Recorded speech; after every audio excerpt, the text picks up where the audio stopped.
Okay, well, now that we know what documents guide Valencia Isles in its self-governance, let's take a closer look at the processes as outlined in those documents. And it all starts with us, the homeowners. All homeowners in good standing are automatically voting members of the association. And every year we hold elections to select new directors. There are 7 directors on our board, and as they are elected for 2-year terms, each year's election will be for half the board, either 3 or 4 seats. And while we're on the subject of elections, let me remind you that we have the option here at Valencia Isles of voting electronically, online. By default, everyone will receive a secure paper ballot. But if you wish to vote electronically, you can opt in for online voting. Don't worry, it's pretty simple to do so on the Valencia Isles website. Navigate to Resident Services and select Voter Registration, and here you will find the necessary information and the online form to opt in for electronic voting. Complete the form, hit Submit, and you're done. You should receive notification that your request has been submitted and accepted. Okay, back to our governance flowchart.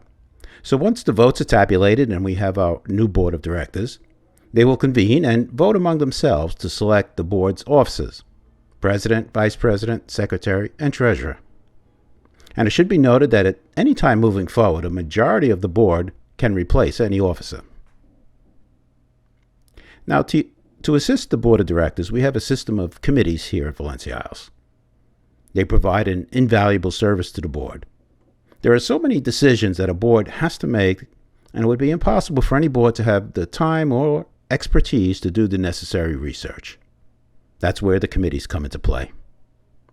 For instance, if the board is contemplating contracting a new vendor for materials or services, it is the purchasing committee that will do the necessary research, find the appropriate vendors, interview them, compare prices, references, track records, and then make a recommendation to the board.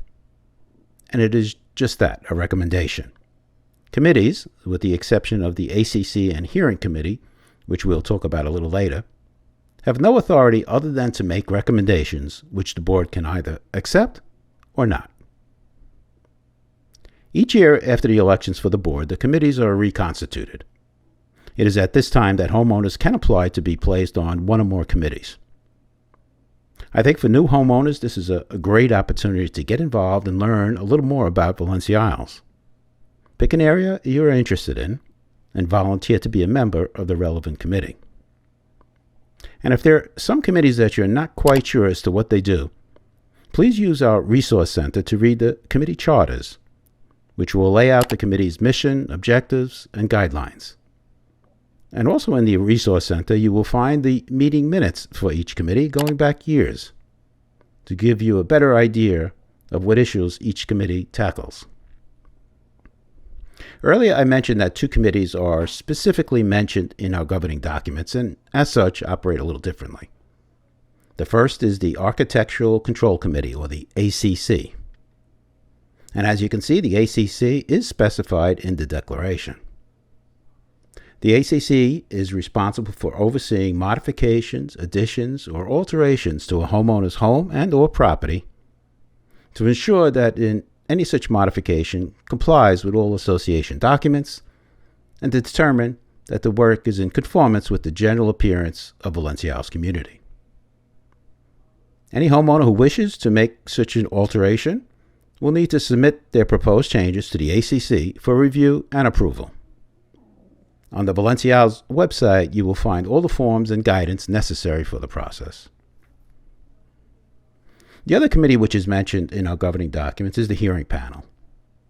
The declaration repeatedly mentions that fines and or suspensions levied by the board or the management company can be appealed to a hearing committee. Section 15 of the Rules and Regulations dictates exactly how the hearing panel is constituted and the procedures under which it must operate. And as you can see, a board member is assigned to each committee in a non-voting capacity to act as a liaison and to facilitate communication between board and committee. Well, that is a general overview of the association and how it is structured to manage the business of Valencia Isles.